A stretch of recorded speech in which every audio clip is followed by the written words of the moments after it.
ओम सहनावतु सहनौ भुनक्तु सह वीर्यं करवावहै तेजस्विनावधीतमस्तु मा विद्विषावहै। ओम शान्ति शान्ति शान्तिः।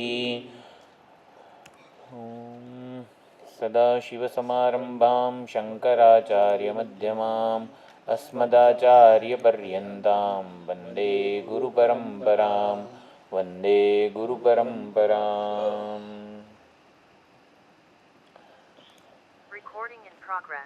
सच्चिदानन्दरूपाय विश्वोत्पत्त्यादिहेतवे तापत्रयविनाशाय श्रीकृष्णाय वयं नुमः।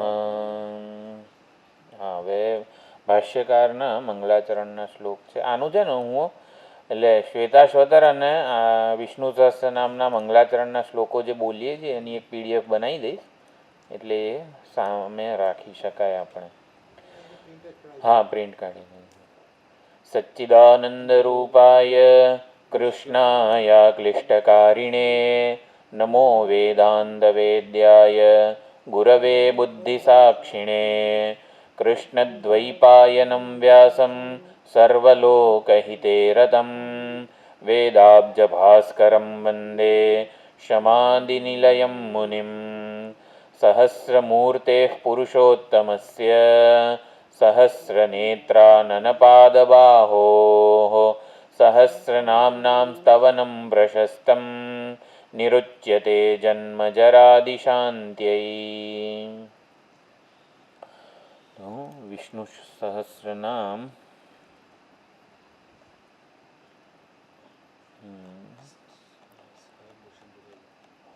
વૈશંપાયન ઋષિ જન્મેજય પ્રતિ ઉપદેશ આપી રહ્યા છે. એટલે મૂળ સંવાદ છે, ભીષ્મ યુધિષ્ઠિર સંવાદ છે.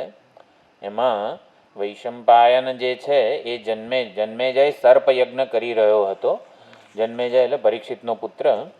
તો પરીક્ષિતને તક્ષક નાગ વગેરે ડંખ માર્યો એટલે જન્મેજય સર્પયજ્ઞ કરી રહ્યો હતો. ત્યારે આ ઉપદેશ થયો છે એને વાળવા માટે. એટલે વૈશંપાયને જન્મેજયને ત્યારે કહ્યું. અને વૈશંપાયને પાસે ક્યાંથી આવ્યું તો ઉગ્રશ્રવા એટલે સૂત પુરાણિક જે છે, સૂત અને શૌનક સંવાદ જનરલી બધા પુરાણોમાં હોય. તો સૂતજી શૌનકજીને કહી રહ્યા હોય બધા પુરાણો. હવે એમાં પાછું સૂતજીનો બલરામજી વડે કંઈક વધ થયો હતો, એટલે સૂતની જગ્યાએ ગાદીપતિએ સૂતના પુત્ર જે ઉગ્રશ્રવા છે, ઉગ્રશ્રવા એ આવી રીતે એટલે જ્યારે વૈશંપાયનો જન્મેજયને કહેતા હતા ત્યારે ઉગ્રશ્રવાએ સાંભળેલું છે. એટલે ઉગ્રશ્રવા શૌનકાદી ઋષિગણ વચ્ચે પણ આ સંવાદ થયેલો છે. એટલે મૂળ છે ભીષ્મ યુધિષ્ઠિર સંવાદ, એ આવે છે વૈશંપાયન જન્મેજયના સંવાદ વડે, અને એ મૂળ છે ઉગ્રશ્રવા શૌનકાદી ઋષિગણ વચ્ચેનો થયેલો છે. તો આ પ્રમાણે વિષ્ણુ સહસ્રનામ સ્તોત્ર શંકરાચાર્યજીનું ભાષ્ય છે અને તારક બ્રહ્માનંદ સરસ્વતીજીની ટીકા છે. તો એ પ્રમાણે આપણે જોઈ રહ્યા છીએ. 5મો એટલે 37મું નામ અહીંયા આમ કહી શકાય, સ્વયંભૂથી શરૂ થાય છે. એકવાર આપણે આમાં સ્વયંભૂશંભુરાદિત્યઃ પુષ્કરાક્ષો મહાસ્વનઃ અનાદિનિધનો ધાતા વિધાતા ધાતુરુત્તમઃ. તો સ્વયંભૂ બહુ એટલે આમાં શંકરાચાર્યજીનું પ્રથમ ભાષ્ય છે. દરેકે દરેક શબ્દ ભગવાનનો કેવી રીતે નિર્દેશ કરે છે એ પણ બતાવ્યું છે. વ્યાકરણ અનુસાર પણ ઘણી વ્યુત્પત્તિઓ બતાવી છે ભગવાન ભાષ્યકારે. સ્વયં એવ ભવતી ઇતિ સ્વયંભૂ સહ એવ સ્વયં ઉદ્બભૌ મનુસ્મૃતિમાં છે. ઉદ્બભૌ એટલે કે સ્વયં લીટ લકાર છે, સ્વયં જ ઉત્પન્ન થયા છે. માનવ એટલે કે મનુ મહારાજનું વચન છે. સર્વેશામ ઉપરી ભવતી સ્વયં ભવતી વા સ્વયંભૂ, જે ઉપર છે અને જે બધાની ઉપર છે, ઉપરી સર્વનો ઉપરી જે છે એ. સ્વયંભૂનો સામાન્ય ગુજરાતીમાં અર્થ છે સ્વયં પ્રગટ થાય છે. તો સ્વયં પ્રગટ થાય. હા, ભગવાનના ભક્તો જે છે ને વિષ્ણુ સહસ્ત્ર નામ, વાહ ભાઈ વાહ. વૃંદાવનમાં. હા. હા, એટલે અખંડાનંદજીના આશ્રમમાં છે અને ત્યાં એક બંદર ભક્ત જે છે એ આપણી કથા સાંભળી રહ્યા છે.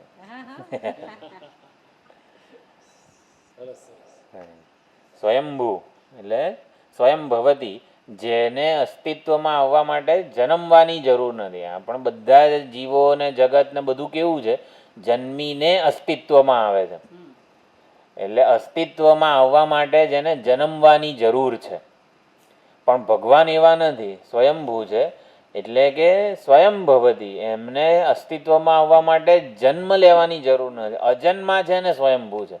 એટલે જન્મ્યા વગર જ જે સ્વયં અસ્તિત્વ સ્વરૂપ છે, સત્તા સ્ફૂર્તિ વગેરે અસ્તિત્વ જેનો પોતાનો સ્વભાવ છે, સ્વરૂપ છે.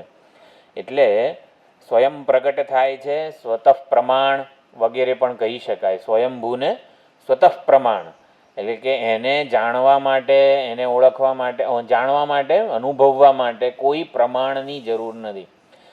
ગમે તે વસ્તુ હોય તો એને આપણને તદાકાર રિમોટ આકારની વૃત્તિની જરૂર પડે. પરંતુ સ્વયંભૂ એટલે સ્વતઃ પ્રમાણ. સ્વતઃ પ્રમાણ એટલે જેને પ્રમાદા, પ્રમેય, પ્રમાણ વગેરે ત્રિપુટીઓની જરૂર નથી. એટલે સ્વયંભૂ એટલે સ્વતઃ પ્રમાણ, જે પોતે પોતાને પ્રગટ કરી રહ્યા છે. સત, ચિત્ત અને આનંદ સ્વરૂપ છે. તો ચિત્તની વિવક્ષા હોય ત્યારે એને સ્વયં પ્રકાશ કહેવાય. સત્તાની વિવક્ષા હોય ત્યારે સ્વયંભૂ કહેવાય છે. હા, ચિત્ત એટલે હા, ચિત્તની વિવક્ષા હોય, ચિત્ત એ સ્વયં સ્ફુરિત છે વગેરે આપણે કહીએ છીએ. જેમાં ચિત્ત પ્રધાન નિરૂપણ હોય કે ચિત્ત સ્વરૂપની વિવક્ષા હોય ત્યારે એને સ્વતઃ પ્રમાણ, સ્વયં પ્રકાશ વગેરે કહેવાય છે. અને સત્તાની એનું અસ્તિત્વ સ્વયં છે, એટલે કે ચૈતન્ય સ્વરૂપ. હવે આ બધા જેટલા નામ છે ને, વ્યાકરણથી એનો લક્ષ્યાર્થ સમજવા જઈએ ને તો આપણું પ્રત્યેગાત્મ ચૈતન્ય જ અર્થ થાય છે. એટલે વિષ્ણુ સહસ્રનામ કોઈક વિષ્ણુ ભગવાન વગેરેનું નિરૂપણ છે, મહિમા છે એવું નથી. એ તો આપણું પોતાનું જ પ્રત્યેગાત્મ ચૈતન્ય સ્વરૂપ છે, એનું જ આ બધું નિરૂપણ છે. ચિત્તની વિવક્ષા એ સ્વયં પ્રકાશ, સ્વયં સ્ફુરિત, સ્વતઃ પ્રમાણ વગેરે શબ્દો છે. અને સત્તાની વિવક્ષા હોય, સત્તા જેની સ્વયં છે, એટલે કે જેને જન્મવાની જરૂર નથી સત્તામાં રહેવા માટે, આવવા માટે, તો એને સ્વયંભૂ કહેવાય. ભાષ્યકારે ઘણા અર્થ કર્યા છે. જે ઉપરી હોય અને જેના પર ઉપરી હોય, એ બંને રૂપે જે સ્વયં છે એને સ્વયંભૂ કહેવાય છે. જે ઉપરી હોય એટલે કે જીવ જગત ઈશ્વર, હા, તો એનો જે નિયંતા હોય એને સ્વયંભૂ કહેવાય. જેના ઉપર ઉપરી હોય એટલે કે જગત, તો એ જગત પણ પરમાત્માનું જ રૂપ છે. એટલે જે ઉપર છે અને જેના પર ઉપર છે, એટલે બંને આ પરમાત્મા જ છે. જગત રૂપે પણ પરમાત્મા પોતે જ વિવર્તિત થઈ રહ્યા છે. જો અત્યારે ભગવદ્ ગીતામાં સ્વામીજીના ક્લાસમાં જે શ્લોક ચાલે છે, મયાધ્યક્ષેણ પ્રકૃતિ સૂયતે સચરાચરમ હેતુનાનેન કૌંતેય જગત વિપરિવર્તતે. હા, 10મો શ્લોક છે. વિપરિવર્તતેનો અર્થ વિવર્તતે, એટલે ભગવાન અધ્યક્ષ છે, જગત રૂપે વિવર્તિત થઈ રહ્યા છે. વિપરિવર્તતેનો અર્થ છે વિવર્તતે, એટલે જગત એ પરમાત્માનું જ વિવર્ત રૂપ છે. અલંકારો સુવર્ણનું જ વિવર્ત રૂપ છે. એવી રીતે જગત જે ઉપરી છે ને જેના ઉપર ઉપરી છે, એ બંને પરમાત્મા જ છે. એટલે કે અહીંયા સ્વયંભૂ શબ્દથી જે સ્વતંત્ર છે, એક અજન્મા અર્થ કર્યો, સ્વતઃ પ્રમાણ અર્થ કર્યો, અને જે સ્વતંત્ર છે, તો સ્વતંત્ર છે, અનાદિ છે વગેરે. બીજું બધી જ વસ્તુઓ આવી રીતે પરતંત્ર હોય, પરંતુ આ સત્તા સ્ફૂર્તિ જેની સ્વયં છે ને એ સ્વયંભૂ છે. બધા રૂપે એ અભિવ્યક્ત થયો છે. સ્વયં ભવતી, પોતે જ સ્વયં આ વિશ્વ રૂપે, જગત રૂપે અભિવ્યક્ત થયો છે. અને જેવું જગત હોય, જગતમાં ઉપાધિઓ, સૂક્ષ્મ શરીર વગેરે સર્જાય, એવી રીતે એમાં જીવ રૂપે પ્રતિબિંબિત પણ સ્વયં જ થયો છે. એટલે પરમાત્મા જીવ જગત વગેરે રૂપે સ્વયં જ ભવતી, સ્વયં જ પ્રગટ થયેલો છે. એટલે જગત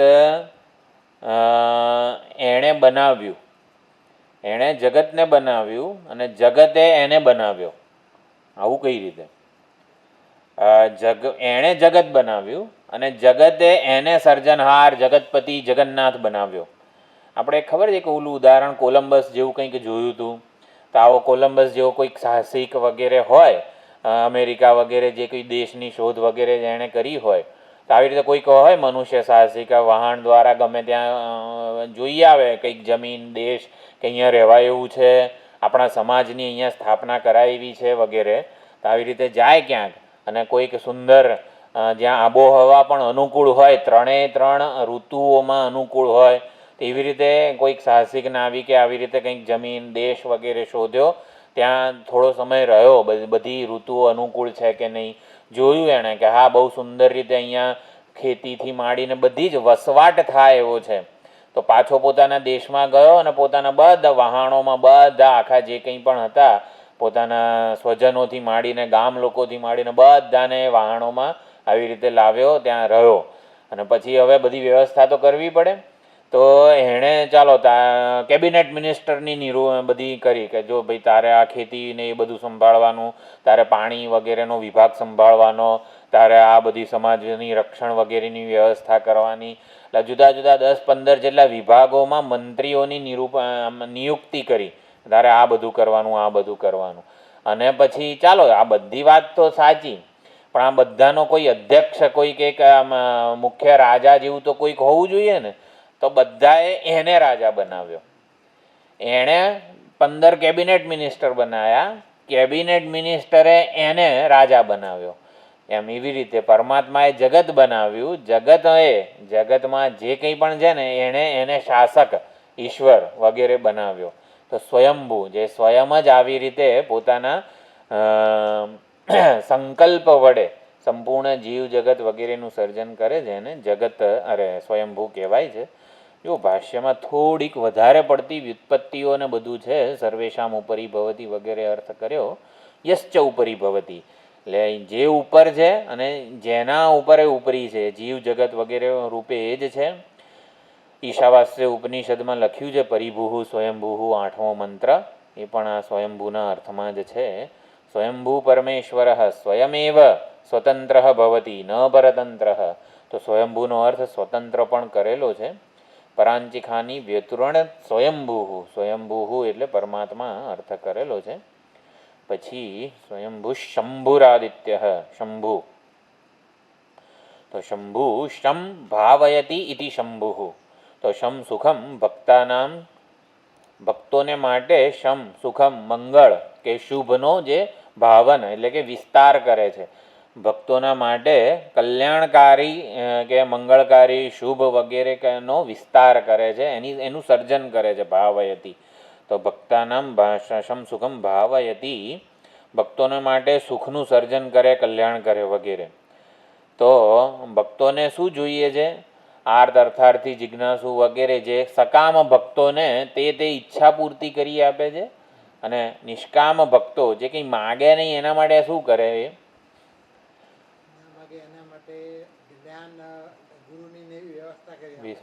વ્યવસ્થા કરી આપે, પોતાને ઓળખવાની તક ઊભી કરી આપે. એટલે અંતિમ જે કંઈ આપણા જીવનનું લક્ષ્ય છે, અંતિમ કલ્યાણ, હકીકતમાં કલ્યાણ કે ભદ્રમ વગેરેનો અર્થ થાય છે મોક્ષ. આપણા જીવનની મૂળભૂત ઝંખના જે છે, તો મોક્ષ માટે જે કંઈ જરૂરી છે, જ્ઞાન માટે જે કંઈ જરૂરી છે, અધિકારીત્વ માટે જે કંઈ જરૂરી છે, ગુરુ ઉપસદન વગેરે, આ બધી જ વસ્તુઓ ભગવાન ભાવયતી એનું સર્જન કરે છે. એટલે અહીંયા શંભુ શમ સુખમ ભાવયતી, તો જે શરણાગત ભક્તો છે, શરણાગતિ 2 પ્રકારની છે, એક માર્જાર કિશોર ન્યાય અને મરકટ કિશોર ન્યાય, બરાબર. તો આ પુષ્ટિ સંપ્રદાયમાં બહુ સુંદર રીતે આ વસ્તુને સમજાવવામાં આવે છે. મરકટ કિશોર ન્યાય એટલે જો વાંદરાનું બચ્ચું જે છે, વાંદરીનું બચ્ચું વાંદરીને પકડી રાખે છે, એટલે વાંદરીનું ધ્યાન તો એક ઝાડ પરથી બીજે ઝાડ કૂદવામાં હોય છે, એ ઓલા પકડતી નથી. એટલે એમાં ઈશ્વર પર આશ્રિત રહી શકે, એટલે પોતાની મા ઉપર આશ્રિત રહી શકે ને એના માટે પણ કૃપા જોઈએ. ઓલાને પકડી રાખવાનું સામર્થ્ય ક્યાંથી આવે? એટલે કે ઈશ્વર ઉપર આપણે આશ્રિત રહી શકીએ એ કૃપા આ શરણાગતને કરી આપે છે. એટલે ઈશ્વરની કૃપાથી જ આપણે ઈશ્વરને આશ્રિત રહી શકીએ છીએ. એટલે કે ઈશ્વરનો ભરોસો હોય જીવનમાં, એ પણ ઈશ્વરની જ કૃપા છે. અને માર્જાર કિશોર ન્યાયમાં ઓલું તો મ્યાઉ મ્યાઉ કરે છે, ભૂખ લાગે તોય મ્યાઉ, બીજે ક્યાંક જવું હોય તોય મ્યાઉ. એટલે ભગવાન ભગવાન કહે છે એટલે શું? એટલે ઈશ્વર જ ભક્તને તું શરણાગત થાય. એટલે પણ ક્યાંથી થવું? હજી તો કંઈક સૂઝવું તો જોઈએ કે ભાઈ આપણે ઈશ્વરની શરણાગતિ સ્વીકારવાની છે. તો ઈશ્વર જ શરણાગત થવા માટે પ્રેરે થી માંડીને બધું જ કામ ભગવાન પોતે કરે, શરણાગત બનાવે. ઓલો તો જાણે કે શરણે પકડી રાખે છે ને ભક્ત છે, ભક્તના પક્ષે. પણ એ ઈશ્વરની કૃપા રૂપે જ પ્રાપ્ત થાય છે પુરુષાર્થ, એવું કીધું. અને શંભુમાં જો કલ્યાણ કઈ રીતે ભગવાન કરે શરણાગત ભક્તનું, અને માર્જાર કિશોર ન્યાય છે એમાં ઈશ્વર જ ભક્તને શરણાગત થવા માટે પ્રેરે, શરણાગત બનાવે અને શરણાગતનો તારણહાર પણ બને. એટલે શંભુ એટલે સંભાવયતી, ઈશ્વર જ કલ્યાણ કરે છે આપણું. એટલે ઈશ્વરનો ભરોસો વગેરે જે છે, ભગવાન હંમેશા આપણને પકડી જ રાખે છે, આપણું કલ્યાણ કરે છે. અહીંયા શંભુ કલ્યાણ થાય એના માટે શંભુ જે છે એટલે નદી સમુદ્રને મળે ત્યારે એનું કલ્યાણ થાય. બરાબર, ચરિતાર્થ થાય છે. પોતાના મૂળ ઉદ્ગમને મળે, પોતાના મૂળ ઉપાદાનને મળે ત્યારે પોતાનું જીવન ચરિતાર્થ થાય છે. હવે નદી સમુદ્રને મળવા દોડે છે કે સમુદ્ર નદીને મળવા આમ સામો આવે છે? ઘણી જગ્યાએ એવું હોય. નર્મદા સંગમ વગેરે છે તો ઘણી જગ્યાએ નર્મદા સમુદ્રમાં આમ જાય છે. ઘણી વાર તો એવું પણ હોય છે ભરતી ઓટ વગેરેને વખતે સમુદ્ર આખો દોડતો જાણે કે નર્મદાજીને સ્વીકારવા માટે આવે છે. તો એ પ્રમાણે નદી સમુદ્રને મળવા દોડે કે સમુદ્ર નદીને મળવા દોડે ને એ નિર્ણય નથી થઈ શકતો. એટલે ભક્ત ભગવાનને મળવા માટે આતુરતાથી દોડે છે. માર્જાર અને મરકટ બંને કિશોર ન્યાય જે શરણાગતિ છે એમાં આ ખબર પડે નહીં જાણે કે ભગવાન ભક્તને સ્વીકારવા માટે આમ સામે દોડી રહ્યા છે, કારણ કે એનું કલ્યાણ કરવું છે. પોતાને શરણાગત છે માટે એનું કલ્યાણ કરવું છે. એટલે ભક્ત ભગવાન કૃપા વરસાવે છે અને ભક્તનો થવા માટે દોડે છે. આપણે ગઈકાલે જ વાત કરી નીલકંઠમાં, બલિ ભગવાનનો થઈ ગયો અને ભગવાન બલિના થઈ ગયા.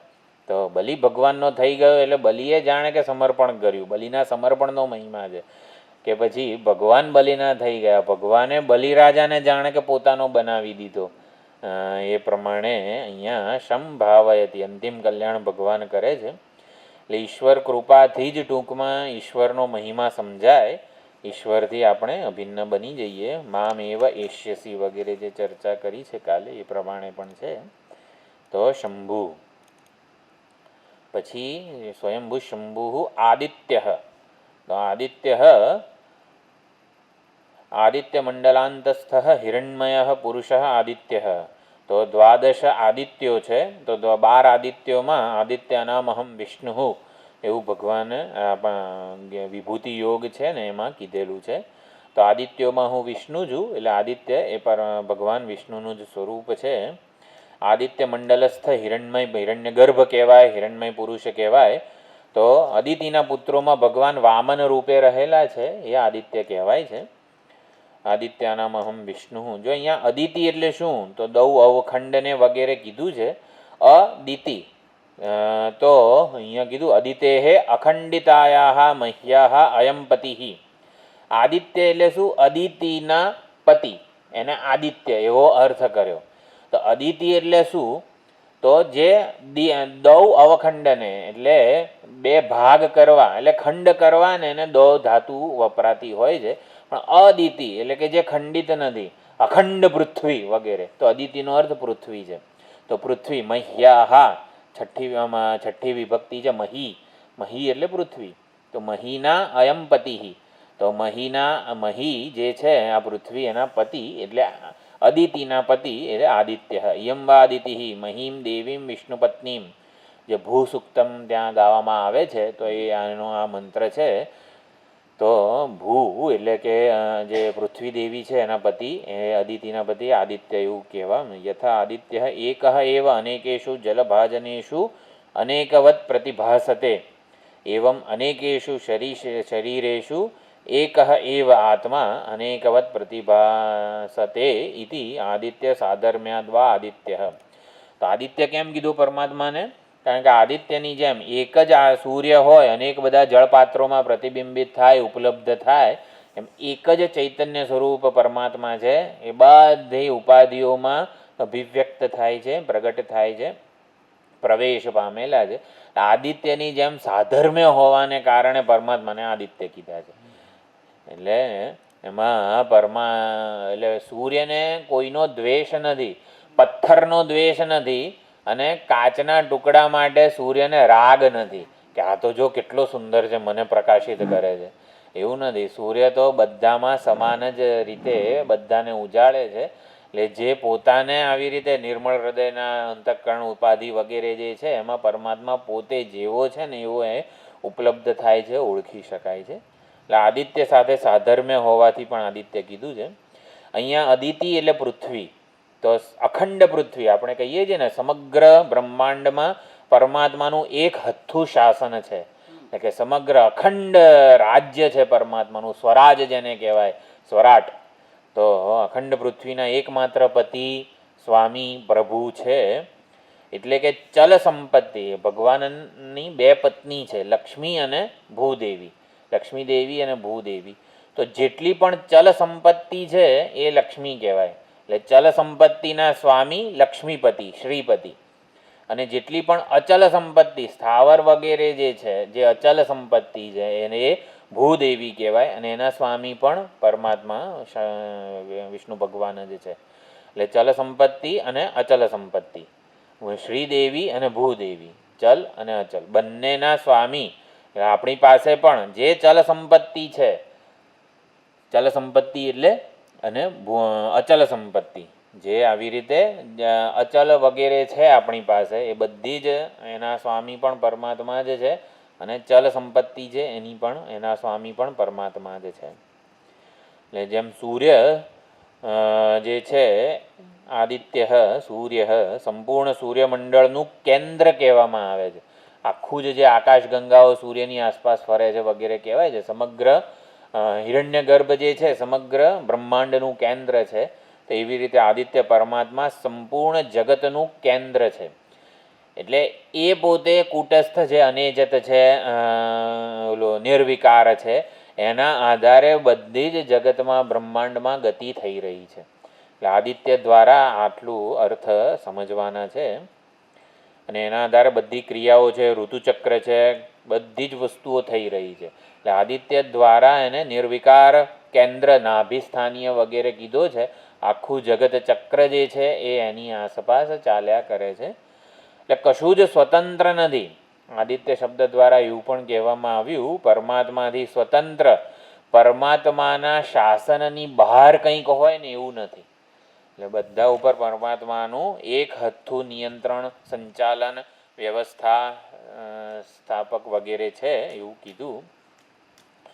અને એ જ પરમાત્મા આપણા સૌના હૃદયમાં પણ છે. સ યશ્ચાયમ પુરુષે યશ્ચા સાવાદિત્યે સ એકઃ. તૈત્તિરીય ઉપનિષદમાં બ્રહ્મવાક્ય, મહાવાક્ય વગેરે કહેવામાં આવે છે.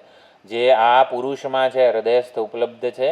અને જે આદિત્ય મંડળમાં જે હિરણ્યગર્ભ જે સૂર્ય પ્રકાશી રહ્યો છે, બંને ચૈતન્ય એક જ છે. સૂર્યમાં જે કર્તા ભોગતા ચૈતન્ય છે, જે સૂર્યની ઉપાધિ દ્વારા સમગ્ર બ્રહ્માંડને પ્રકાશી રહ્યું છે, એ જ ચૈતન્ય આ હૃદયમાં કર્તા ભોગતા બનીને રહેલું છે. એ જ આ વાણી દ્વારા બોલી રહ્યું છે, કાન દ્વારા સાંભળી રહ્યું છે વગેરે. એટલે પરમાત્મા ક્ષેત્રજ્ઞ છે. આદિત્ય દ્વારા અનેક ક્ષેત્રો જે છે, ઉપાધિ છે, એમાં એક ક્ષેત્રજ્ઞ રૂપે રહેલા છે. ક્ષેત્રજ્ઞમ ચાપી મામ વિદ્ધિ સર્વક્ષેત્રેષુ ભારત. 13મા અધ્યાયમાં ભગવાને કીધું એ તત્વમસી મહાવાક્યનો અર્થ છે. ક્ષેત્રજ્ઞમ ચાપી મામ વિદ્ધિ, તું બધા જ ક્ષેત્રોમાં મને એક ક્ષેત્રજ્ઞ જાણ. એટલે ક્ષેત્રજ્ઞ હું છું. ક્ષેત્રજ્ઞ એટલે પરા પ્રકૃતિ, પરમાત્માની પરા પ્રકૃતિ. જે 7મા અધ્યાયમાં પરા અને અપરા પ્રકૃતિ કહેવામાં આવી છે. તો અપરા પ્રકૃતિ એટલે ક્ષેત્ર, શરીર, અને એમાં ક્ષેત્રજ્ઞ સ્વરૂપામ, એવી રીતે જીવ ધારણ ભૂત, પ્રાણ ધારણ ભૂતામ, એ પ્રમાણે જ શંકરાચાર્યજીએ અર્થ કરેલો છે. તો બધી જ આ પરા પ્રકૃતિઓમાં પરા પ્રકૃતિ ક્ષેત્રજ્ઞ હું એક જ છું. તો આ પ્રમાણે હા એકવાર આપણે સ્વયંભૂ જે હતું એ 37મું નામ હતું, શંભુ 38મું નામ છે, પછી આદિત્ય એ 39મું નામ પણ છે અને 563મું નામ પણ છે. પછી હવે 40મું નામ છે પુષ્કરાક્ષ. તો પુષ્કરાક્ષ 40મું પણ છે અને 556મું નામ પણ છે. તો પુષ્કર એટલે કમળ. તો કમળ જેવી જેની આંખો છે, ભગવાન કમલ નયન છે. જો ભાષ્યમાં લખ્યું છે પુષ્કરેણ ઉપમીતે, ઉપમાન એટલે આના જેવું. તો પુષ્કરેણ કમળ જ ઉપમીતે એટલે બંને આંખો એટલે કે દ્વિવચન છે, અક્ષિણી પણ દ્વિવચન છે. પુષ્કરેણ ઉપમીતે અક્ષિણી યસ્ય સહ પુષ્કરાક્ષ. તો જેની આંખો બંને આંખો પુષ્કર એટલે કે કમળ જેવી છે, કમળ સમાન દીર્ઘ છે. જો ભગવાન ડાકોરમાં, દ્વારિકાધીશ વગેરેમાં કેટલી મોટી મોટી આંખો હોય છે. શેના માટે? ભક્તો પર કૃપા કરવા માટે. બધાને દેખાય, આમ જમણી બાજુ ડાબી બાજુ ખૂણામાં હોય ને તોય ભગવાનના હવે દર્શન થઈ શકે ને એના માટે ભગવાનની આંખો મોટી મોટી રાખવામાં આવે. એટલે ગમે તે ખૂણામાં ઓલી લાઈનમાં ધક્કા મૂકીને બધું ચાલતું હોય ને તોય બધા ભક્તો ઉપર કૃપા વરસાવી શકે એના માટે મોટી મોટી આંખો હોય. અને કૃપા કટાક્ષ અને કમળ જેવા એટલે કે જે ખીલેલું કમળ કેવું સુંદર હોય, એટલે કે ભગવાનનું આ નેત્ર જે છે ખીલેલા કમળ જેવા. કમળમાં પણ જે ટેરવા એટલે કે જેને બંને ખૂણા જે છે ને એ ઘાટા ગુલાબી રંગના હોય એને કટાક્ષ કહેવામાં આવે છે. તો ભગવાન કટાક્ષ વડે, ભગવાન પાસે શું છે ઓલા શંકર ભગવાન પાસે ત્રિશૂળ છે, ઓલા પાસે બીજું બધું છે, વિષ્ણુ ભગવાન પાસે ગદા છે ને સુદર્શન ચક્ર છે ને બધું. કનૈયા પાસે શું છે? કામદેવનો વધ કરવો હોય, કામદેવની સામે યુદ્ધ કરવાનું હતું, કામ વિજય લીલા, રાસ પંચાધ્યાયી. રાસ લીલા વખતે કામદેવ કહે છે કે હું તમને પરાસ્ત કરી દઈશ, કામી બનાવી દઈશ. કામદેવ કૃષ્ણ ભગવાનને કહે છે કે આ ગોપીઓ આટલી બધી છે, કરોડો કરોડો, એટલે તમે કામાંધ થઈ જશો, કામી બની જશો. એટલે ભગવાને કીધું આવી જાય તારે મેદાનમાં તમતાર હતું. એટલે ભગવાને એક તીરછી નજર, એક કટાક્ષ દ્વારા કામદેવને જીતી લીધો. કામ વિજય લીલા પણ કહેવામાં આવે છે. તો બંને આંખના જે ખૂણા છે એ એકદમ ઘાટા ગુલાબી રંગના કટાક્ષ, એટલે કટાક્ષ વડે જ પરમાત્મા ભક્તો ઉપર કૃપા કરી રહ્યા છે. તો પુષ્કરાક્ષ આ છે ને ઉપાસકો માટે બહુ મહત્વનું નામ છે. ભગવાનનું આપણે ધ્યાન કરવું હોય તો ભગવાનના મુખ કમળનું, કર કમળનું, ચરણ કમળનું, નેત્ર કમળનું, બધા જ કમળ સાથે સરખાવવામાં આવે છે. અત્યંત સુકોમળ હોય, શુદ્ધ હોય, નિર્મળ હોય, એના ઉપર ઓલું પાણી વગેરે પડે તો એ સરકી જાય, એટલે ક્યાંય આસક્ત થતા નથી. ઉપાસના માટેનું શ્રેષ્ઠ આ નામ છે કમળ નયન. તો કમલ નયન એવું કહેવાય છે પરમાત્માને. પુષ્કરાક્ષ ઉપાસના માટેનું આ નામ છે. કમળ જેવા શીતળ છે, આહ્લાદક છે, આકર્ષક છે, વિશાળ છે નેત્ર જેમના, ઘેરા ગુલાબી રંગના છે. એટલે કૃપા કટાક્ષ વરસાવે છે અને સંતાપને દૂર કરે છે.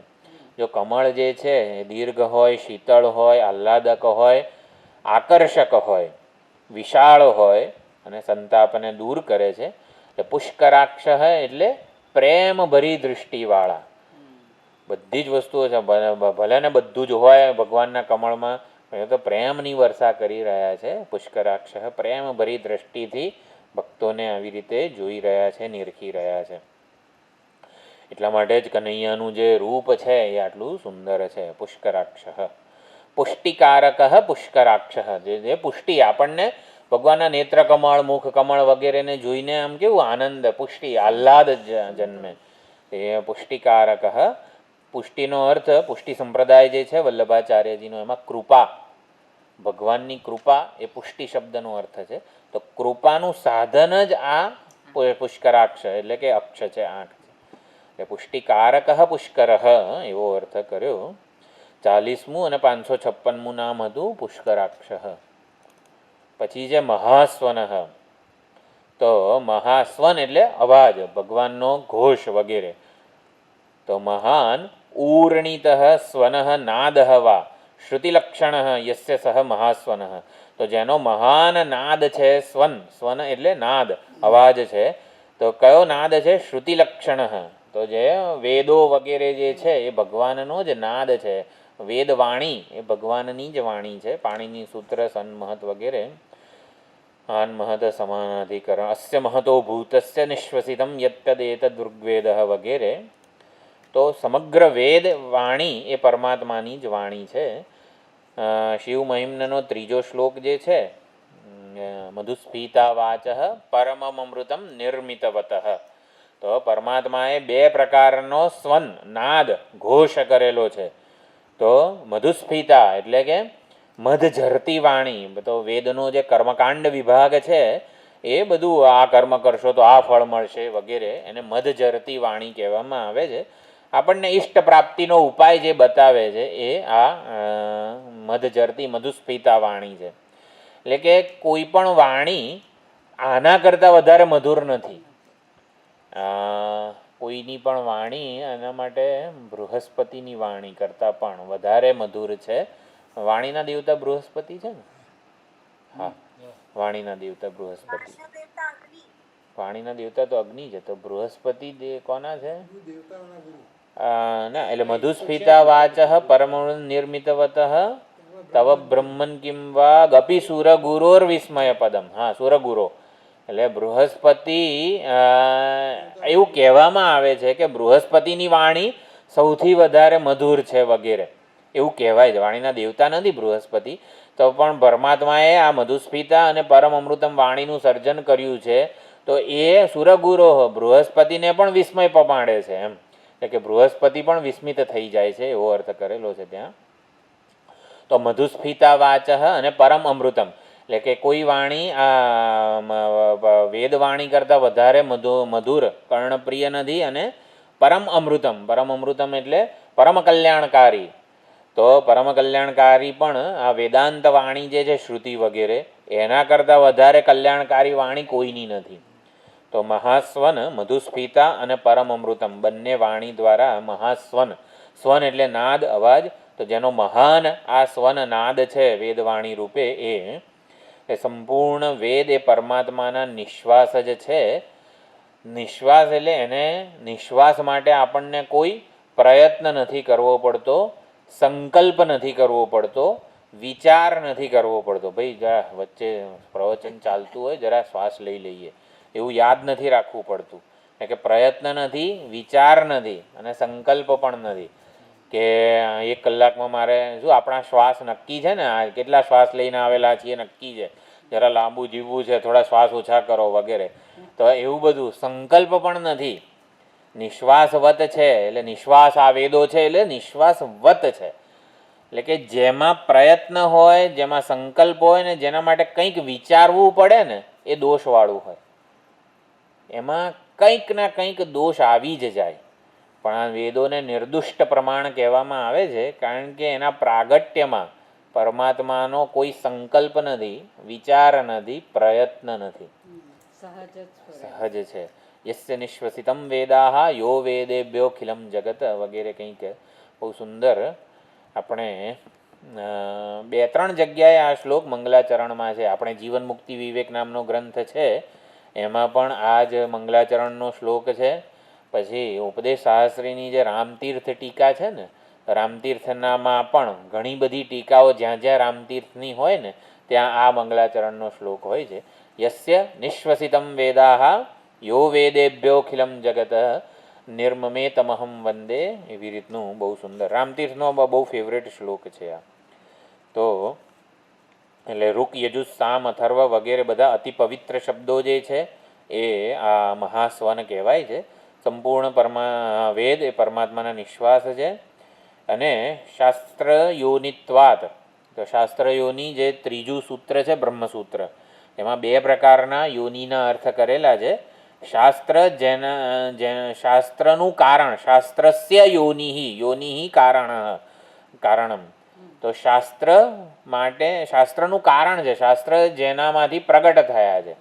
એટલે ઋગ્વેદ વગેરે જે મંત્ર છે બૃહદારણ્યકનો ઉત્પત્તિ વિષયક, જો બૃહદારણ્ય મૈત્રેય બ્રાહ્મણમાં આ કંડિકા છે યસ્ય મહતો ભૂતસ્ય, આપણે અહીંયા જે આ કોટેશન જોયું ને મૈત્રેય બ્રાહ્મણનું છે, જો આ ભાષ્યમાં અસ્ય મહતો ભૂતસ્ય નિશ્વસિતમ એતદ્યદ ઋગ્વેદ યજુર્વેદ સામવેદ અથર્વવેદ, તો સંપૂર્ણ જગત પરમાત્માથી ઉત્પન્ન થયું છે. એના માટે મૈત્રેય બ્રાહ્મણ શ્રુતિએ ઉદાહરણ શું આપ્યું? વેદોની ઉત્પત્તિનું ઉદાહરણ આપ્યું છે. અલા જગત કઈ રીતે ઉત્પન્ન થયું એ કોને? વેદો જ ભલે ને થયા પરમાત્મામાંથી.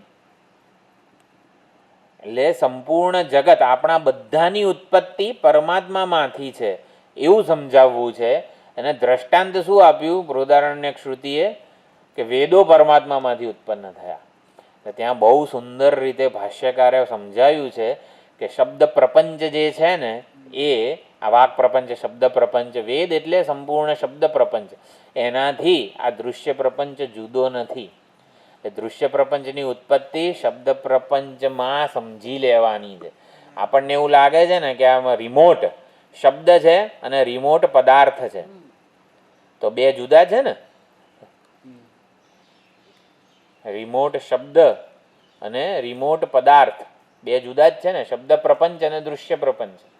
ત્યાં ભાષ્યકારે અનેક યુક્તિઓ દ્વારા સમજાવ્યું છે કે દૃશ્ય પ્રપંચ જે છે, દૃશ્ય એટલે પદાર્થ, એ શબ્દ પ્રપંચથી જુદો નથી.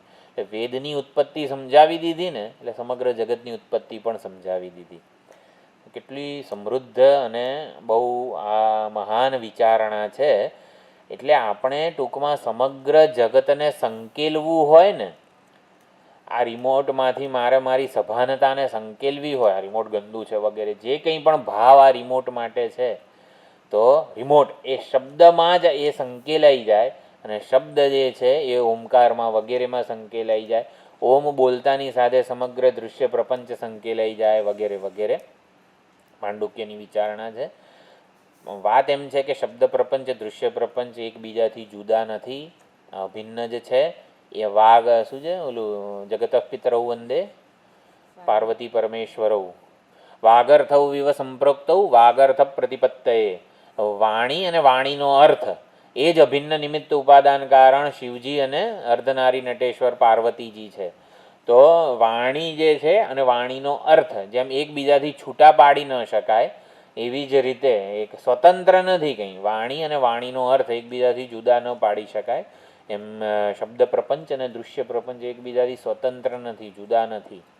બંને એક જ, કોઈક એક વસ્તુ જે બંને રૂપે જણાઈ રહી છે એવું સમજવાનું. બે વસ્તુ જુદી નથી એટલે બે મિથ્યા છે. એટલે શું? કોઈક એક આ બંને રૂપે જણાઈ રહ્યું છે. એટલે શબ્દ પ્રપંચ અને દૃશ્ય પ્રપંચ રૂપે કોઈક એક અધિષ્ઠાન છે, ચૈતન્ય છે વગેરે અર્થ ત્યાં મૈત્રેય બ્રાહ્મણમાં કરેલો છે. જો આ બધું આપણે ભણેલા છીએ, એકદમ પાછું આવું કંઈક હોય ત્યારે પાછું આપણે સ્મરણ કરીએ અને યાદ કરીએ, આવું ભણેલા છીએ આપણે, આમ એવું થાય આપણને. ત્યારે કેવું સુંદર આ બધી વસ્તુઓ છે. આપણને આમ જરાક કેટલી 3 કે 4 શિબિરો થઈ હતી મૈત્રેય બ્રાહ્મણ ઉપર, અને 65 જેટલા પ્રવચનો હતા એ પ્રમાણે. તો સંપૂર્ણ વેદ એટલે મહાસ્વનમાં આટલી વિચારણા જોઈએ આપણે.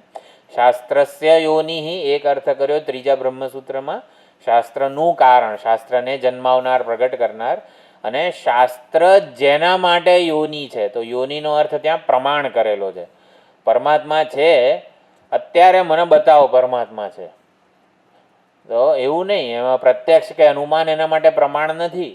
શાસ્ત્ર જેના માટે પ્રમાણ છે, કે શાસ્ત્ર જેને પ્રમાણિત કરે છે. ઈશ્વર છે, ઈશ્વરની સિદ્ધિ શાસ્ત્રો કરે છે, એમાં પ્રત્યક્ષ અનુમાન પ્રમાણ જ નથી. પ્રત્યક્ષ કે અનુમાને ઈશ્વરની બાબતમાં કંઈ કહેવા યોગ્ય છે જ નહીં. એટલે કોઈ કે મને ઈશ્વર બતાવો, એટલે પણ એ પ્રત્યક્ષ પ્રમાણનો વિષય જ નથી. ઈશ્વર આ સ્વયંભૂને બધામાં કીધું ને સ્વતઃ પ્રમાણ છે, એટલે ઈશ્વરનું સગુણ રૂપ, સગુણ પરમેશ્વર છે, એના માટે શાસ્ત્ર પ્રમાણ છે. અને નિર્ગુણ સ્વરૂપ, નિર્ગુણ નિરાકાર નિરુપાધિક નિર્વિશેષ સ્વરૂપ છે ને એ સ્વતઃ પ્રમાણ છે. એ તો હૃદયસ્થ હું જ છે.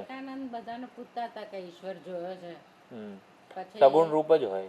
પછી એ પરમહંસ સાથે એમનો ભેટો થયો અને એને માં કાલીના દર્શન કરાવ્યા. શું થયું? એટલે વિવેકાનંદજી છે ને બધાને પૂછ કરતા હતા. કોઈક બંધ થઈ ગયું.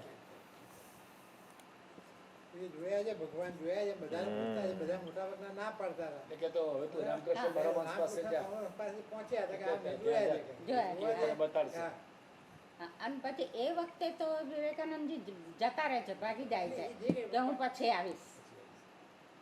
પણ પછી એટલે શું દર્શન કરાવવા કે શું ના, એ તો એને કહ્યું ને કે તારે નોકરી પૈસાની બહુ તકલીફ પડી જાય, માતાજી પાસે જઈને માગી લે.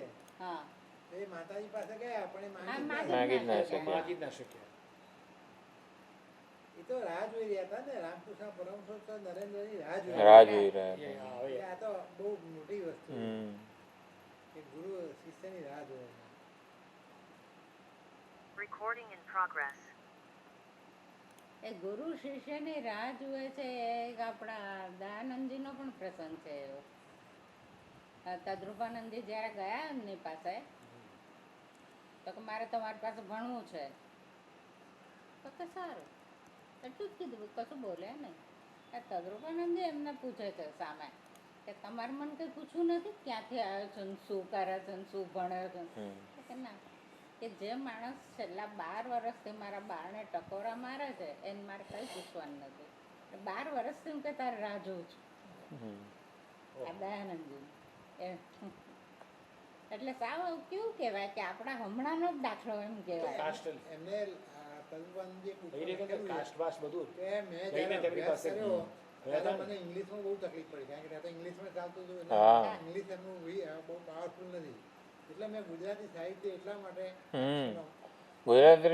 ગુજરાતીમાં વેદાંત આપણને ઉપલબ્ધ આપણને, થયું બે હા. મહાત્માઓ દ્વારા. એટલે બહુ મોટો ફાળો છે. એટલે શું હતું આપણું સગુણ રૂપ શાસ્ત્ર સગુણ માટે શબ્દ પ્રમાણ જે 6 પ્રમાણ કીધા છે, પ્રત્યક્ષ, અનુમાન, પ્રમા, ઉપમાન વગેરે અનુપલબ્ધિ, તો જે છઠ્ઠું શબ્દ પ્રમાણ છે એ ભગવાનની સગુણ રૂપ માટે પ્રમાણ છે. અને ભગવાનનું નિર્ગુણ નિર્વિશેષ સ્વરૂપ છે એ તો સ્વતઃ પ્રમાણ છે. તો શાસ્ત્રો જેને પ્રમાણિત કરે છે, ઈશ્વરને આ બધા વર્ણન વગેરે દ્વારા શાસ્ત્રો પ્રમાણિત કરે છે.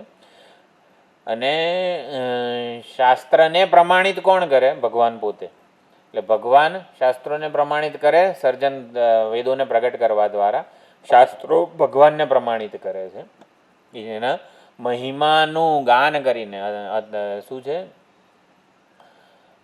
અતદ્વ્યાવૃત્યાયમ ચકિતમ અભિદત્તે શ્રુતિરવિ. એટલે ભગવાનનો સગુણ મહિમા અનંત છે અને નિર્ગુણ મહિમા તો અતદ્વ્યાવૃત્તિ, નેતિ નેતિ વગેરે દ્વારા કહેવામાં આવે છે.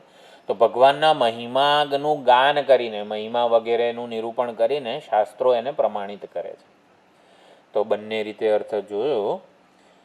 એટલે મહાસ્વન એમાં આ ચર્ચા ચાલી રહી છે. સંપૂર્ણ જ્ઞાન નિધિ, એટલે વેદો એ જ્ઞાન નિધિ છે. એટલે જ્ઞાન નિધિ આ પરમાત્મા જ છે. જ્ઞાનની અભિવ્યક્તિ વગેરે થઈ રહી છે. મહાસ્વન, મહાન નાદ એટલે કે જ્ઞાન જ પ્રગટ થઈ રહ્યું છે. દયાનંદજી મહારાજ એને એવી રીતે કહે છે કે પુષ્પની એક કળી લઈએ તો એ સૃષ્ટિનો કણે કણ સર્વજ્ઞતાને પ્રગટ કરી રહ્યો છે. સર્વજ્ઞતાને, ઈશ્વરના જ્ઞાન સ્વરૂપને.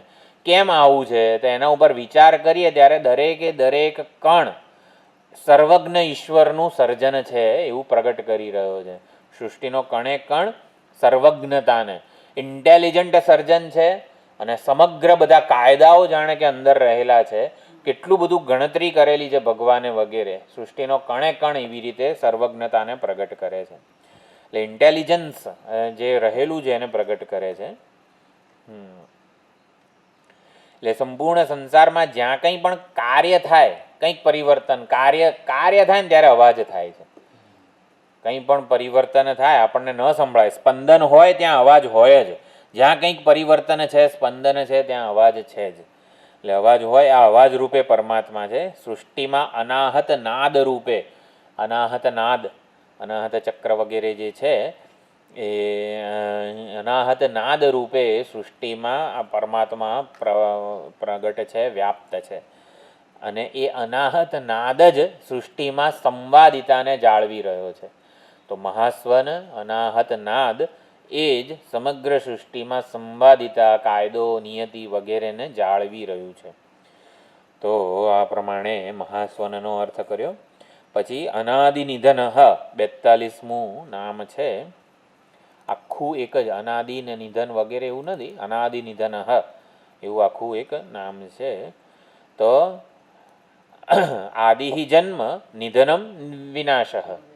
તો આ પ્રમાણે તદ્વયમ યસ્ય ન વિદ્યતે સહ અનાદિ નિધન. તો જેનો આદિ અને અંત નથી, વિનાશ નથી, એ અનાદિ નિધન છે.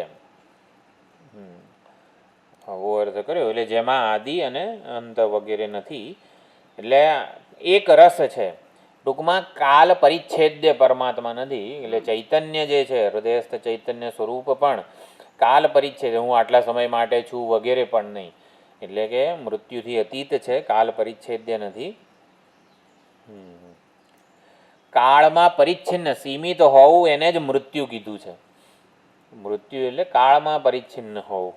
તો જે એક રસ હોય અને કાલ પરિચ્છેદ્ય નથી એવા પરમાત્માને આ ન જાયતે મ્રિયતે વા કદાચિત વિપશ્ચિત વગેરે. એટલે ચૈતન્યનો જન્મ વગેરે મૃત્યુ વગેરે નથી. જન્મ મૃત્યુ જેના થઈ રહ્યા છે એવી ઉપાધિનો એ સાક્ષી છે. જન્મ અને મૃત્યુ. હા, કાલઃ કલયતામહ. ગણતરી કરનારાઓમાં ભગવાન કાળ છે, કાળના અધિષ્ઠાતા છે. કાળ એ ચૈતન્યની કલ્પના છે. એટલે મૃત્યુ વગેરે જે છે કાળથી બદ્ધ છે વગેરે આપણે કહીએ છીએ. કાળના અધિષ્ઠાતા કહેવાય, અથવા તો કાળને જન્માવનાર. જો આપણે સ્વપ્ન સૃષ્ટિનો કાળ દેશ વગેરે રચતા હોઈએ છીએ એટલે કે ચૈતન્ય જ કાળની કલ્પના કરે છે. તો કાળ કલ્પિત કાલ. તો કાળની વ્યુત્પત્તિ શું છે? પ્રજાપતિના કલ્પિત. પ્રજાપતિ પરમાત્મા વડે જે કલ્પાયો છે ને એને કાળ કહેવામાં આવે છે. પરિવર્તનની સંવિતને કાળ કહેવાય. સંવિત એટલે ચેતના. તો પરિવર્તનની સભાનતા આપણને થાય એટલો કાળ કહેવાય. ઘણીવાર પ્રવચનમાં આટલું કલાક થઈ ગયો ખબર ના પડી. કંઈક સુંદર કથા વગેરે પણ આપણે સાંભળતા હોઈએ કનૈયાની, ખબર જ ના પડે 2.5 કલાક કથાના ક્યાં નીકળી ગયા વગેરે. તો ત્યારે પરિવર્તનની નોંધ નહોતી લેવાતી ને, એટલે સમય થઈ ગયો ખબર ના પડી. એટલે કીધું કે ચૈતન્ય દ્વારા કલ્પિત છે આ કાળ. તો કાળ વગેરે જે છે પરિચ્છેદ નથી. જેના વડે કાળ કલ્પાયેલો છે એ કાળનું અધિષ્ઠાન છે, ચૈતન્ય છે, એવું અહીંયા કહેવામાં આવ્યું. કાળનું કારણ વૈજ્ઞાનિક સિદ્ધાંતોથી મળે એવું નથી. એટલે કાળની ઉત્પત્તિ વિજ્ઞાન અત્યારના પણ વિજ્ઞાનીઓ સમજાવી શકે એમ નથી. રિલેટિવ છે આ કાળ એ કહે છે. કાળ એબ્સોલ્યુટ કાળ એટલે પરમાત્મા. હા, એવી રીતે એબ્સોલ્યુટ એટલે કાળનું સાચું વાસ્તવિક અંતિમ સ્વરૂપ શું છે તો ત્યારે કાળ બાધિત થઈ જાય. આમ કહેવાય ને કે એબ્સોલ્યુટ ઓલું વીંટી, કંદોરો, હાર વગેરે, તેનું એબ્સોલ્યુટ સ્વરૂપ શું છે? તેમાં બધું ઓલું નામ આકાર હોય જ નહીં, સુવર્ણ જ હોય. એટલે કાળનું અધિષ્ઠાન એમ એ રીતે. પછી 43મું નામ છે એબ્સોલ્યુટ રિયાલિટી. એબ્સોલ્યુટ રિયાલિટી, અંતિમ સત્ય. હા, તો વિધાતા ધાતા વગેરે. તો 43મું નામ ધાતા છે અને 44મું નામ વિધાતા છે. તો અનંતાદિ રૂપેણ વિશ્વમ બિભર્તિ ઇતિ ધાતા અને કર્મણામ ચ ફલાનામ ચ કર્તા વિધાતા. તો ધાતા અને વિધાતા. તો ધાતા એટલે શેષનાગ રૂપે, જાણે કે એટલે કે અનંત એટલે શેષનાગ રૂપે સંપૂર્ણ વિશ્વને પૃથ્વીને ધારણ કરે છે માટે ધાતા છે. અને કર્મણામ કરતા તત્ફલાનામ ચ કરતા ઇતિ વિધાતા. તો ધાતા અને વિધાતા. ધાતા એટલે જગતને ધારણ કરે છે, આધાર આપે છે. તો શેષનાગજીના મસ્તક ઉપર સમગ્ર બ્રહ્માંડ પૃથ્વી વગેરે છે.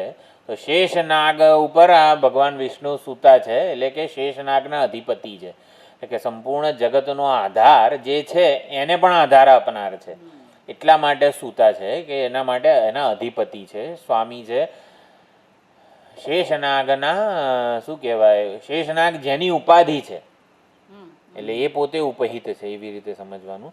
તો શેષનાગ એટલે શું? શક્તિ. તો શક્તિ જે છે માયા શક્તિ વગેરે, એ શક્તિના જે સ્વામી છે, અધિપતિ છે, અધિષ્ઠાન છે. આમ એવું કહ્યું કે પૃથ્વી શેષનાગની ઉપર છે. હા, પણ આપણો વિજ્ઞાનમાં તો પૃથ્વી એમનેમ જ ફરે છે ને સૂર્યની આજુબાજુ. એ તો પૌરાણિક સત્ય છે ને ઓલું તો. એટલે સમગ્ર પૃથ્વીનો આધાર શેષ. એટલે શેષ એટલે શું? જે શેષ રહે. સમગ્ર પૃથ્વીનો પ્રલય થઈ જાય ત્યારે ક્યાં હોય?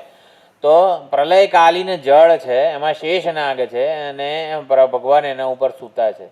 તો પ્રલયકાલીન ઉપાધિ શેષનાગ છે અને એમાં પૃથ્વી અવ્યક્ત રૂપે છે અને એના ઉપહિત ચૈતન્ય તો હોય જ ને, તો જ આ બધું કારણોપાધિ પરમાત્મા એટલે શેષ શૈયા ઉપર સૂતેલા વિષ્ણુ ભગવાન એટલે કારણોપાધિ ઈશ્વર, પ્રાજ્ઞ જેને કહેવામાં આવે છે. તો કારણ ઉપાધિ પણ બીજી વાર સર્જન કરી શકે ક્યારે? જ્યારે ચેતન વડે અધિષ્ઠિત હોય તો જ. એમ એટલે બીજમાં પ્રરોહ શક્તિ વગેરે આખું વૃક્ષ થાય છે. કેમ? બીજમાં પરમાત્મા છે, ચેતન છે. એટલે શેષનાગનો અર્થ શક્તિ કરેલો છે અને શક્તિના અધિષ્ઠાતા જે છે એ પરમાત્મા છે.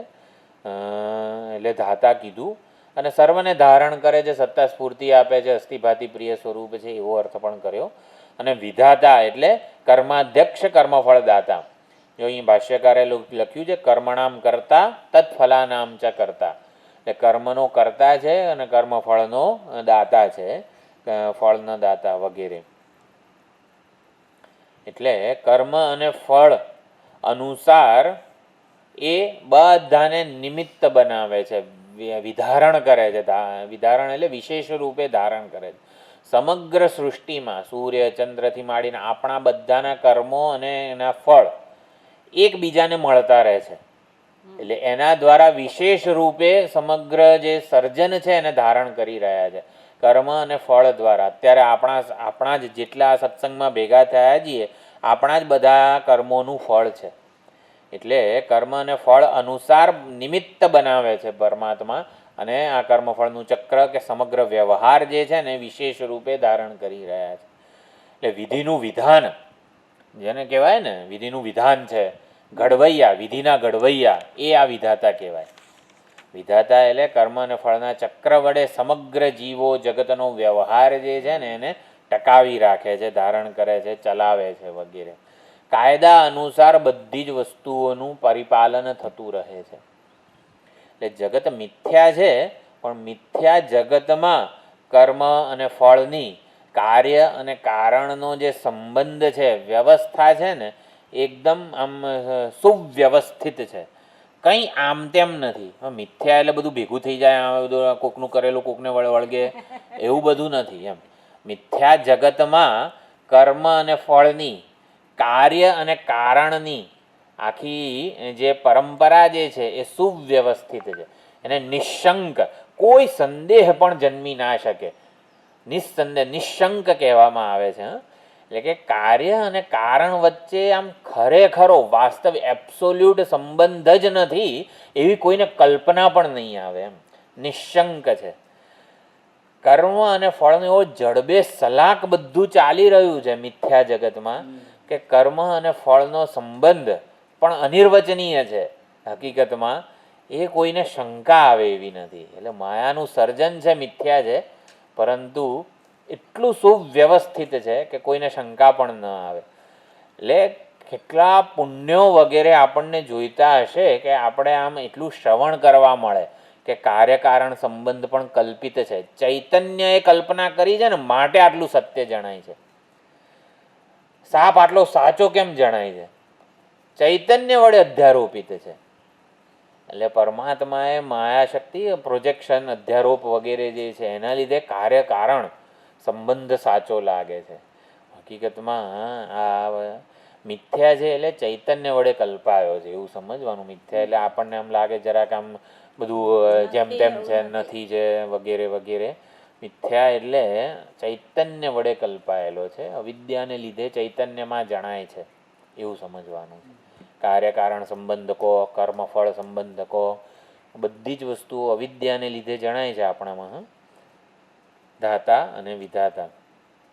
પછી છે ધાતુ ઉત્તમ, ઉત્તમ કાર્યકારણ એકદમ બધું પરફેક્ટ ગણિત છે. એ પેલો રામાયણનો એક દાખલો હતો કે કૈકેયીએ 14 વર્ષ જ કેમ માગ્યા રામના વનવાસના. એ વખતે તો બધા 100 વર્ષ જીવતા હતા, તો 14 જ કેમ માગ્યા? એને ખબર નથી, એની કઈ ચરવા ગઈ છે કે આ 14 વર્ષ પછી આવીને ફરી પાછો રામ માગશે. બરોબર છે. તો કેમ 14? 13 માગ્યા નહીં ને 15 માગ્યા નહીં. તો કે બરોબર રામ જ્યારે વનવાસ માટે નીકળે છે એટલે એ માગ્યું ત્યારથી ગણીને રાવણના 14 વર્ષ બાકી હતા. આયુષ્યનું જોયું. એટલે એણે 14 વર્ષનો વનવાસ માંગ્યો. વખતે ઓછું હતું કારણ કે થોડા દિવસ હા, એટલે એવું કહેવાયું કે 14 વર્ષ એટલે. 14 વર્ષ પણ એક એવું મેં તો વાંચ્યું સાંભળ્યું હતું કે દેવકીનો આ કઈ 14 વર્ષે દેવકી માતાને પેલો વિયોગ થયો ને કૃષ્ણ ભગવાન. એનું કારણ એ હતા કે કઈ જે માંગ્યું 14 વર્ષ એના કારણે એમ દેવકીના રૂપમાં આવ્યા અને એમને ભગવાનનો વિયોગ થયો. મથુરામાંથી વ્રજમાં અને નંદ યશોદા પાસે જવું પડ્યું ને એવી રીતનું કીધું ને. ભગવાન મથુરા ક્યારે 11મા વર્ષે આવ્યા હતા? 11મા વર્ષે. 11મા વર્ષે. તો આ રાસલીલા તો એમણે 8મા વર્ષે કરી. 8મા વર્ષે કરી છે. હા. ઓ ના, 8મા વર્ષે. એનો પછી મથુરામાં રાધા થયા પછી આ પછી તો ક્યાં રૂક્ષ્મણીને મળે છે? બધા કહે છે ને પછી તો કોઈ સામે જોવાનો કે ટાઈમ જ નહીં મળે. અમે ભલે તમને ગમે એટલા આટલી બધી રાણીઓ સમર્પિત છીએ તો એ તમારા હૃદયમાં ક્યાંક ક્યાંક કે ગોપી તો હજી બેઠી જ છે, ગોપીને અમે કાઢી નથી શક્યા. તો કે શું કારણ છે એનું એમ પૂછે છે, રૂક્ષ્મણી પૂછે છે. તો કૃષ્ણ કહે છે કે ત્યારે તો જવાબ નથી આપતા પણ કે જાણવું છે હું કે કોઈક દિવસ બતાવીશ. અને પછી સંદેશો મોકલે છે કે આ પૂનમે તમે બધા આવજો. અને આ રૂક્ષ્મણીને બધી રાણીઓને પણ કહ્યું કે આપણે રાસ કરીશું આ જગ્યાએ આ પૂનમે આવવાનું.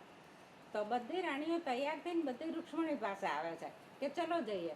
તો રૂક્ષ્મણીને એમ થાય છે કે હવે આપણી ઉંમર કેટલી, આપણા દીકરાની ઘરે વહુઓની ઘરે દીકરાઓને અત્યારે હવે આપણે રાસ રમવા જઈએ તો કેવા લાગીએ. બધી રાણીઓ બેસી પડી. તો પણ ગોપીઓની ઘરે વહુઓને વહુઓ હતી તો એ બધા આવે. એટલે જવાબ આપી દીધો કે જો તમે બધા બેસી રહ્યા અને એ લોકો બધા રાસ રમવા આવ્યા. એટલે એ ઉંમરે પણ દાદાની ઉંમરે એમણે રાસ રમ્યો એમ. એ તો બીજી વાર હશે, બાકી આમાં તો છે જ એવી રીતે. સુદુસ્ત્યજ એટલે જે સ્વજન વગેરે સંબંધો જે હતા, સુદુસ્ત્યજ બધા જ સંબંધોનો સંન્યાસ લઈને ગોપીઓ ભગવાનને પ્રાપ્ત થઈ. 8 વર્ષનું. એટલે આ પછીનું એટલે હોય તો આપણને ખબર નથી. એક જ વાર મળ્યા હતા. પછી એમને એક જ વાર મળ્યા હતા. ગોપીઓને ને બધા. ભગવાનને મથુરામાં ગયા પછી ટાઈમ જ નહીં મળ્યો. ટાઈમ જ નહીં. કોઈને મળવાય નહીં ગયા. ના મળવા ગયા જ નથી.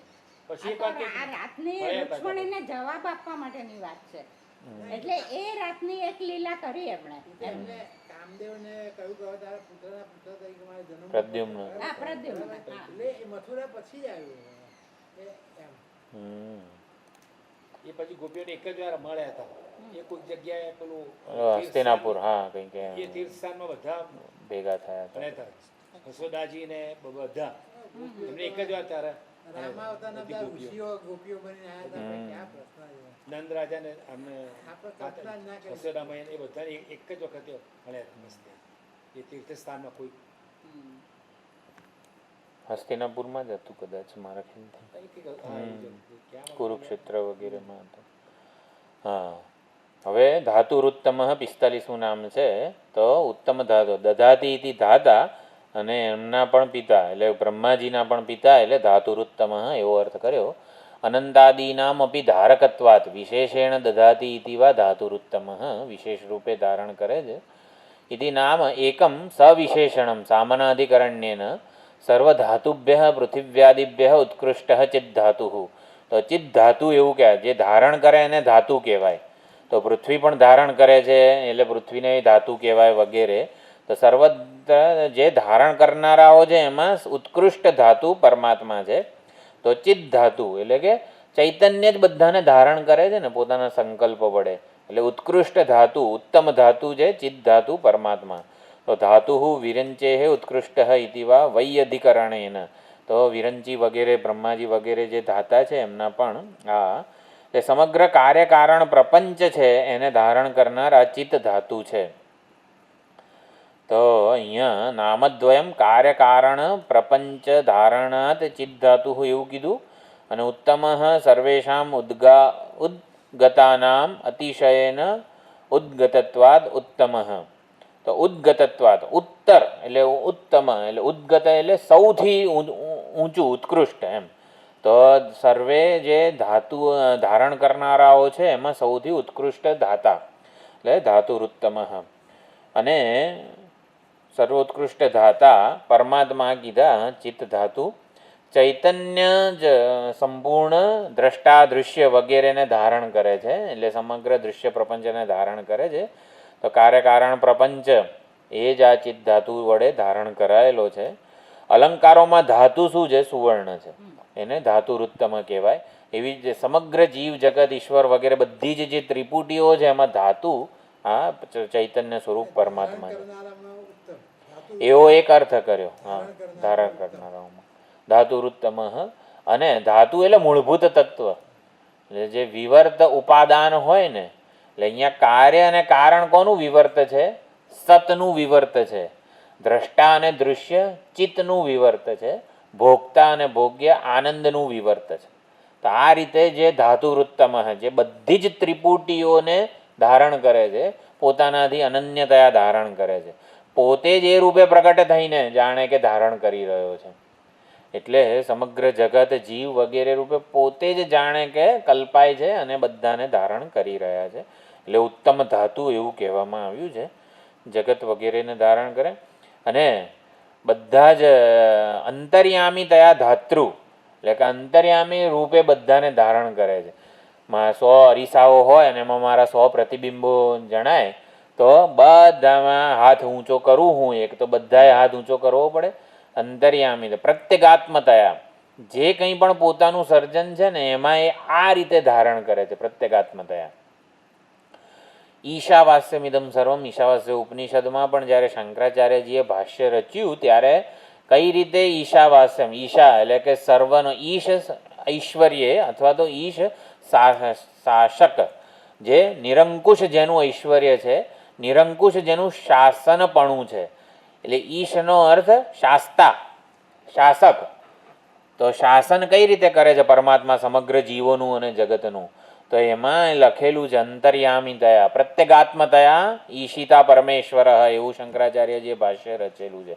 પ્રત્યેગાત્મ પોતાનાથી અભિન્ન સ્વરૂપે કરે છે. એટલે કે જુદો રહીને રાજા જેમ મહેલમાં બેઠો બેઠો બધી પ્રજાઓનું સંચાલન કરે, શાસન કરે, એવો જુદો રહીને નથી કરતો. જેમ જે એક બિંબ છે પોતાના બધા પ્રતિબિંબોનું શાસન કરે ને, એને ઉત્કૃષ્ટ શાસક કહેવાય. કે શાસિત જે છે ને એને એવું નથી લાગતું કે હું આવી રીતે કોઈકના દ્વારા શાસિત છું વગેરે. એટલે અત્યંત પ્રેમથી, જેને કહેવાય ને સહયજ્ઞ પ્રજા સૃષ્ટવા, સૂર્ય ચંદ્ર વગેરેને લાગે છે કે મારા ઉપર કોઈનું શાસન છે. એટલે પરમાત્મા એ પ્રેમથી, આવા પ્રેમ છે ને, અનુગ્રહ, પ્રેમ, કરુણા, એ રૂપે શાસન છે પરમાત્માનું. એટલે અનુગ્રાહક રૂપે પરમાત્માનું શાસન છે. પછી તો આ શ્લોક પૂરો થયો છે. એકાદી વાર આપણે ખાલી જસ્ટ એકવાર તારક બ્રહ્માનંદ સરસ્વતીજી ને જરાક જોઈ લેવું હોય, કારણ કે નવો શ્લોક શરૂ કરીએ એના કરતાં જો આ ટીકા છે તારક બ્રહ્માનંદજીની, સ્વયમેવ ભવતી ઇતિ સ્વયંભૂ, બરોબર. આમાં કંઈ વધારે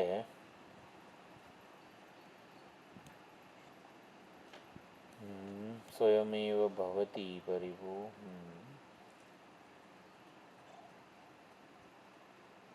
આ જે છે એ તો શંકરાચાર્યજીનું ભાષ્ય છે અને આ છે વિવૃત્તિ કરીને એ તારક બ્રહ્માનંદ સરસ્વતીજીની ટીકા છે. આમાં કંઈ આપણને થોડીક વ્યાકરણની વધારે ચર્ચાઓ હોય છે આમાં. સ્વયંભૂનો અર્થ સ્વતંત્ર કર્યો, શંભુનો અર્થ, તો શંભુ અર્થ કે શબ્દ કેવી રીતે બને છે એ બધી વ્યાકરણની આમાં બહુ ચર્ચાઓ છે. એટલે પછી આપણે તારક બ્રહ્માનંદ સરસ્વતીજી છે.